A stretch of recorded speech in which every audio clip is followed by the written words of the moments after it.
Episodio 3. El Renacimiento. Rubens Medel en la voz de Francis Schaeffer.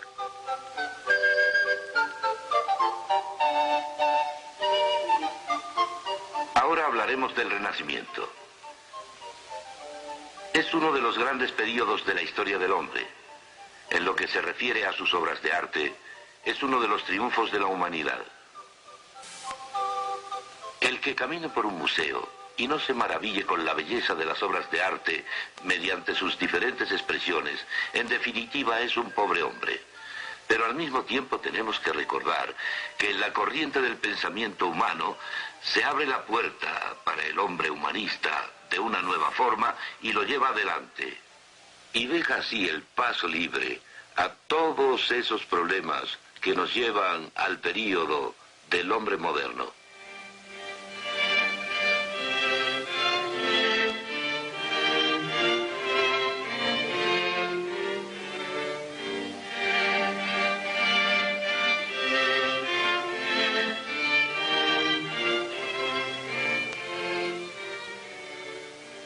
A través de la historia, los artistas han hecho dos cosas, han reflejado su cultura, muchas veces con más exactitud que los escritores y también que los filósofos.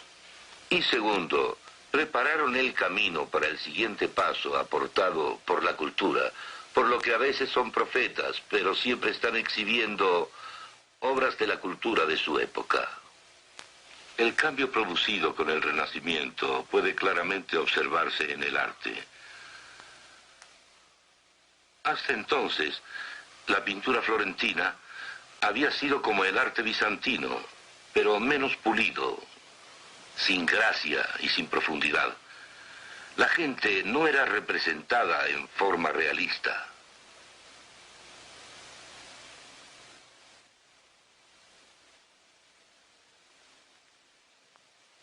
Luego vino Giotto, y con él un cambio radical. Se le encomendó pintar el juicio final, y en él pintó un retrato realista de su patrón, Enrico Scrovini, el hombre que pagó por la obra. A la naturaleza se le dio su lugar apropiado, porque la naturaleza es importante, ya que Dios creó al mundo, y apropiado en el sentido de que la naturaleza se representa tal y como es. Por otro lado, la gente aparece muy alargada en comparación del mundo que la rodea. Observen el puente.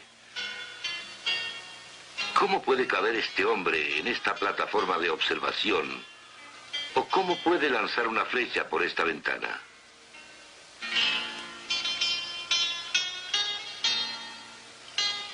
El mismo hombre que pintó esto diseñó el bello campanario, el campanile, junto a la Catedral de Florencia, un pintor que crea edificios.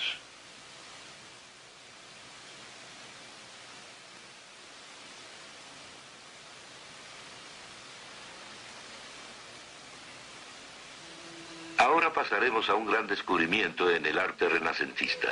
Masaccio, amigo de Brunelleschi, lograba rostros reales en su obra, lo que le dio una calidad natural, algo único en esos días.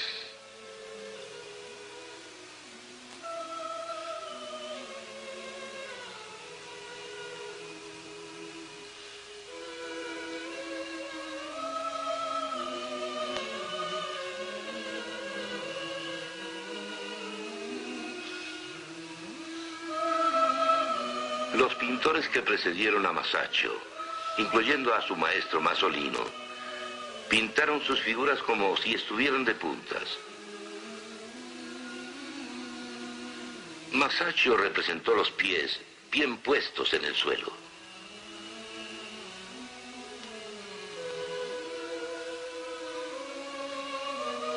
Masaccio primero empleó en forma consistente la perspectiva central. En este aspecto se dejó atrás a los romanos que solo conocían un tipo de perspectiva. Pintando así y empleando la nueva técnica, sus personajes estaban en medio de un espacio realizado. Había en realidad un espacio alrededor de la gente. Para el hombre del Renacimiento había algo más. situaba al hombre en el centro de ese espacio, un espacio subordinado a los principios matemáticos inventados por la mente humana. En el norte de Europa, Jan van Eyck tuvo los mismos problemas en el arte. Estamos en San Bavo, la catedral de Gante, en Bélgica. El rico, el pobre, todas las categorías y tipos de personas con toda clase de antecedentes se acercan a Cristo. El artista apreciaba y entendía el énfasis bíblico en Cristo.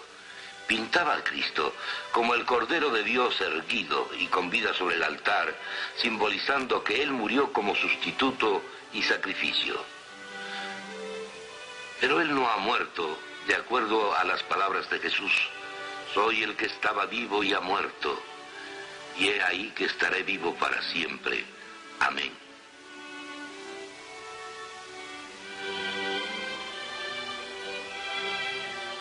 Van Eyck dominó la luz y el aire y fue el primer gran maestro de la pintura paisajista.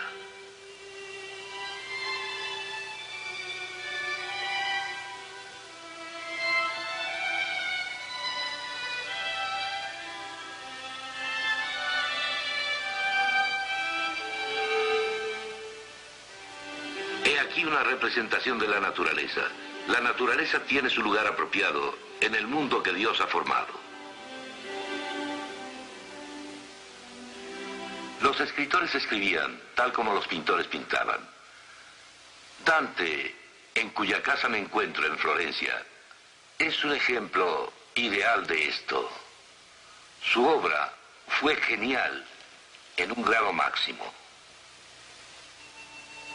Y el buen maestro, al contemplar la procesión, dijo: mirad ahí esa gran sombra que se acerca. No parece derramar ninguna lágrima, a pesar de su dolor. ¿Qué aspecto tan majestuoso conserva aún en el infierno? Ese es Jasón, que con su valor y su destreza efectuó el robo en Colquide. Le dio más importancia a la naturaleza, pero siguiendo la influencia de Tomás de Aquino, el mundo cristiano y el clásico se mezclaron. En su Divina Comedia, los grandes pecadores eran Judas, que vendió a Jesús, y Bruto y Casio, que conspiraron contra César. En su propia vida, el problema de las cosas individuales contra significado y valores se demostró claramente. Amaba a Beatriz, a quien en realidad solo vio un par de veces en su vida, y consideraba su amor como el ideal romántico. Al ver su rostro, siempre tan hermoso, el amor difunde una dulzura perfecta sobre mí.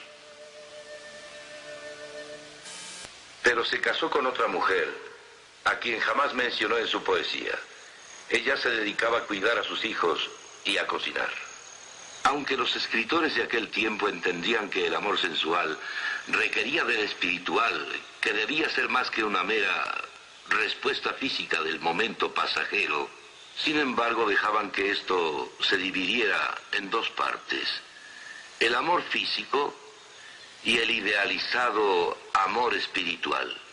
Dante y los escritores de su época tenían dos opiniones del amor. Una, el idealizado amor espiritual dirigido hacia un espectro incorpóreo, y la otra, la abnegada mujer que se ocupaba del hogar y compartía su cama. Esto no producía belleza, sino fealdad.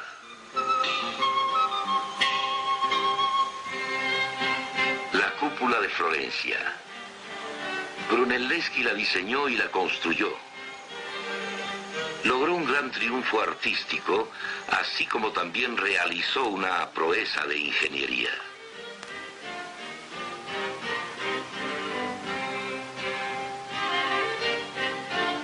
Lo que es en verdad sorprendente es que Brunelleschi tenía habilidad no como arquitecto, sino como orfebre. Este edificio que ahora observan, el orfanatorio, también fue diseñado por Brunelleschi y fue la primera construcción renacentista.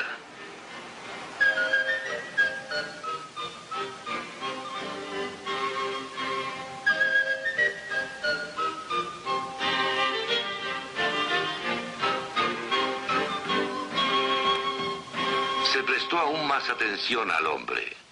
Sabemos poco de aquellos que levantaron las catedrales góticas o de los que escribieron los cantos gregorianos.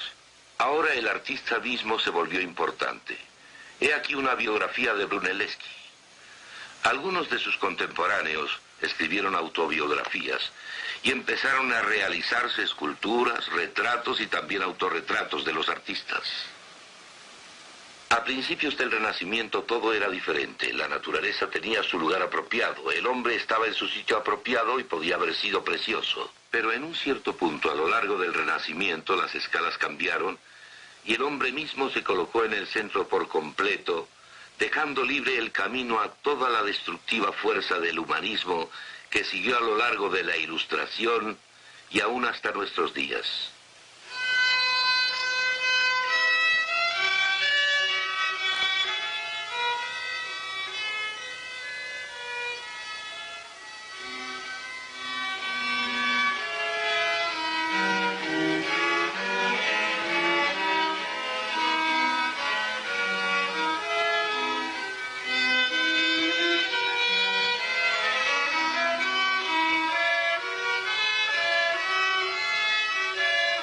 Los compositores de aquel tiempo inventaron el arte de la orquestación. No solo cada instrumento tocaba una voz diferente, sino que también una melodía diferente.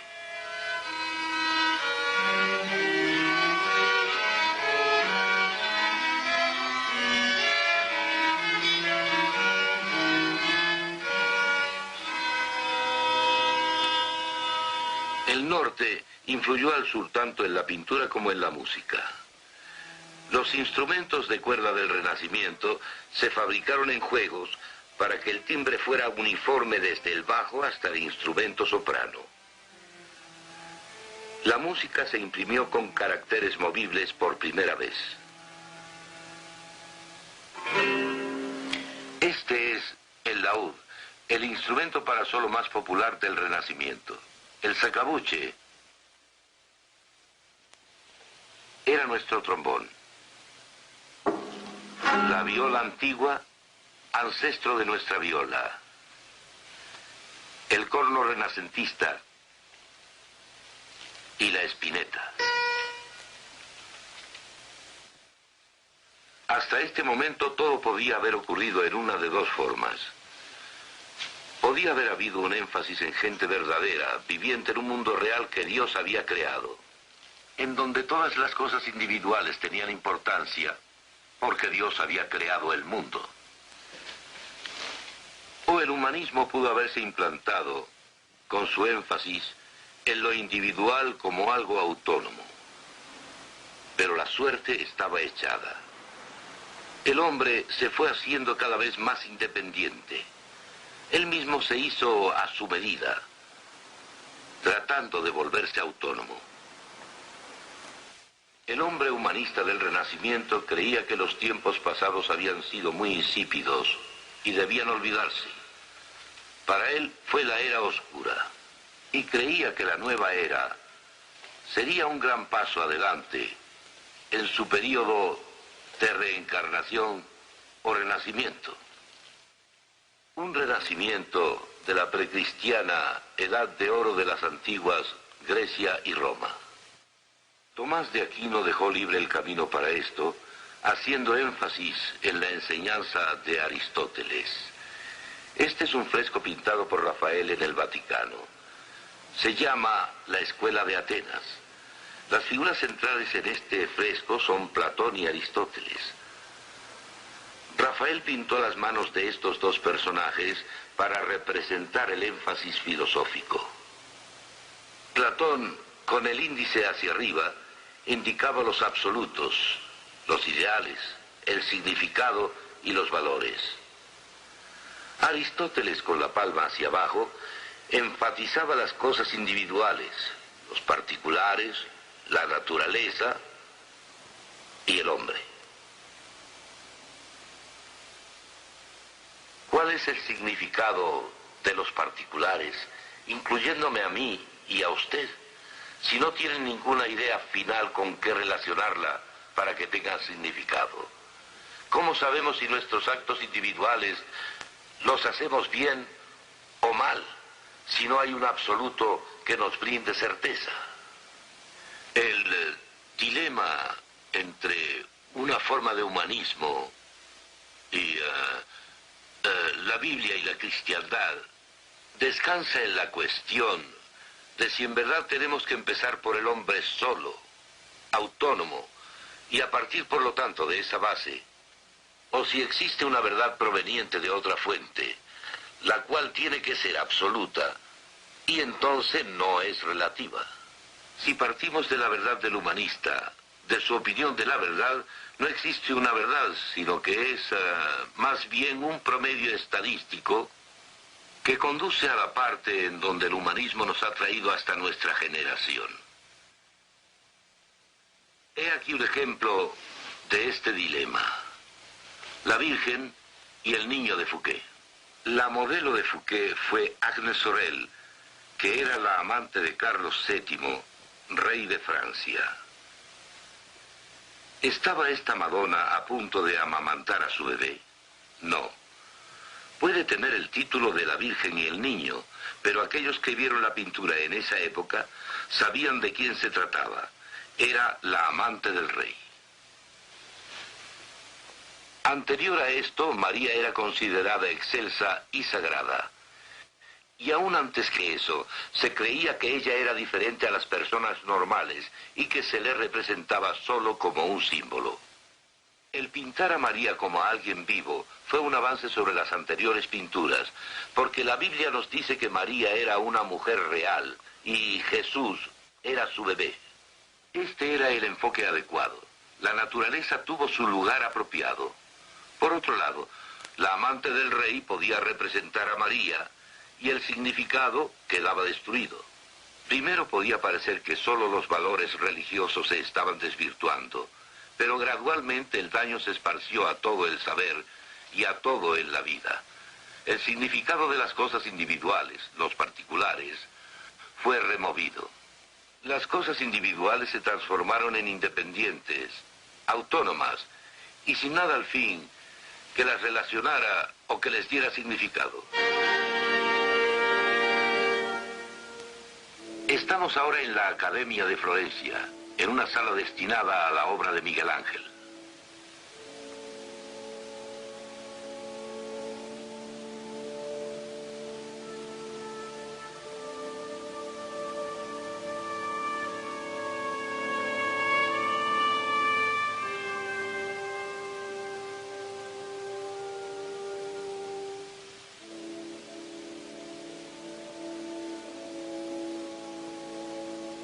En ambos lados observamos las estatuas de Miguel Ángel llamadas Los Cautivos.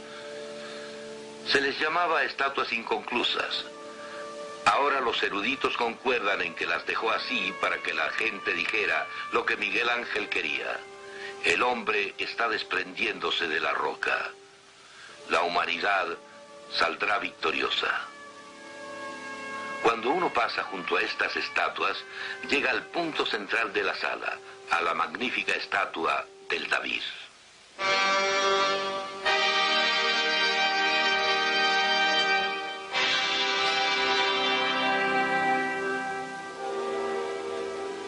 De una pieza defectuosa de mármol, Miguel Ángel, con todo su genio, esculpió su David, una pieza de arte casi sin rival en el mundo.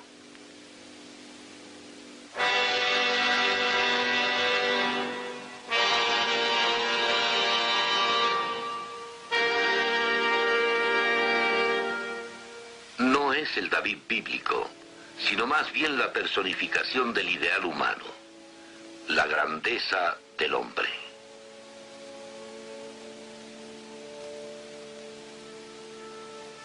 Hacia el final de su vida, Miguel Ángel se dio cuenta de que el humanismo no era suficiente.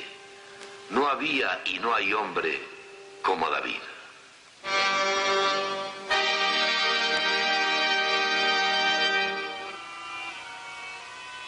Se piensa que en la Piedad de la Catedral de Florencia se representó él mismo en Nicodemo, quien se está inclinando sobre Cristo.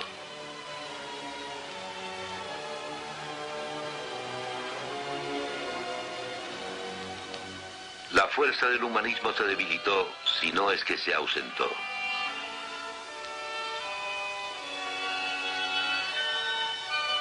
Ahora hablaremos de otro gigante del Renacimiento, Leonardo da Vinci. Fue el primer matemático moderno.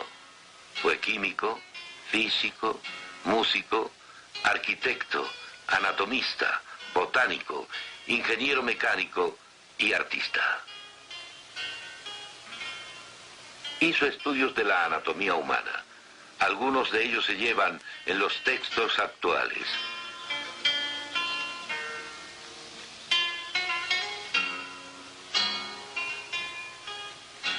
Fue el prototipo del hombre del Renacimiento. Podía hacer casi todo y lo hacía bien.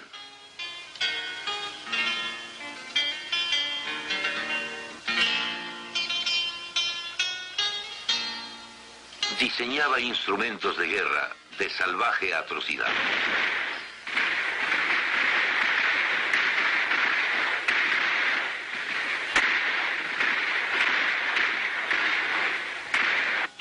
Diseñó los valeros.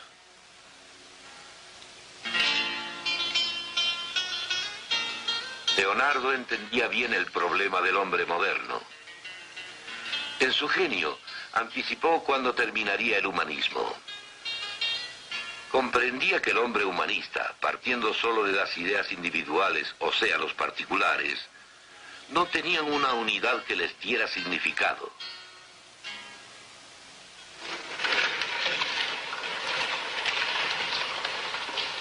Entendía que empezando en forma humanista, con las matemáticas, uno se queda con ideas individuales, y al tener solo ideas individuales, jamás se puede llegar a universales o al significado.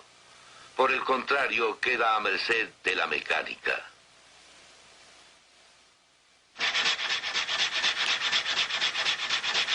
Y así, pudo ver más allá de nuestros días, en donde el hombre está considerado como máquina.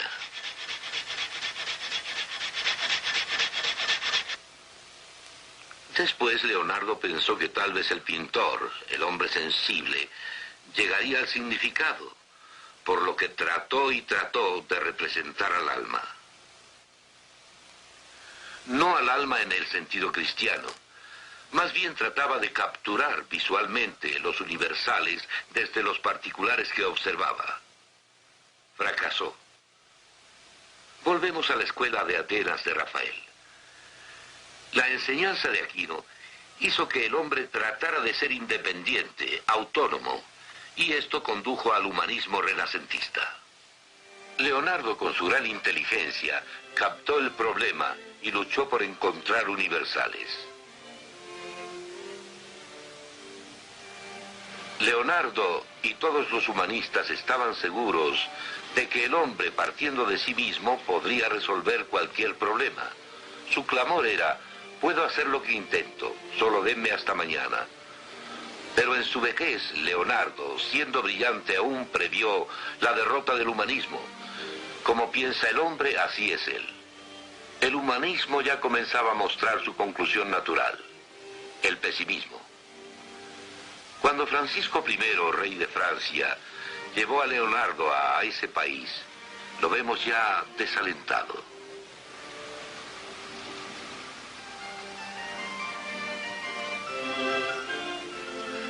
Aquel que no logre captar la belleza del Renacimiento al caminar por Florencia, creo que es un pobre hombre. Me fascina ir a Florencia y pasear por los museos o caminar por las calles, pero por otro lado, el que solo vea la belleza y la gloria del Renacimiento, en donde el hombre mismo se volvía cada vez más autónomo y no capta este quebranto, tampoco entiende el Renacimiento.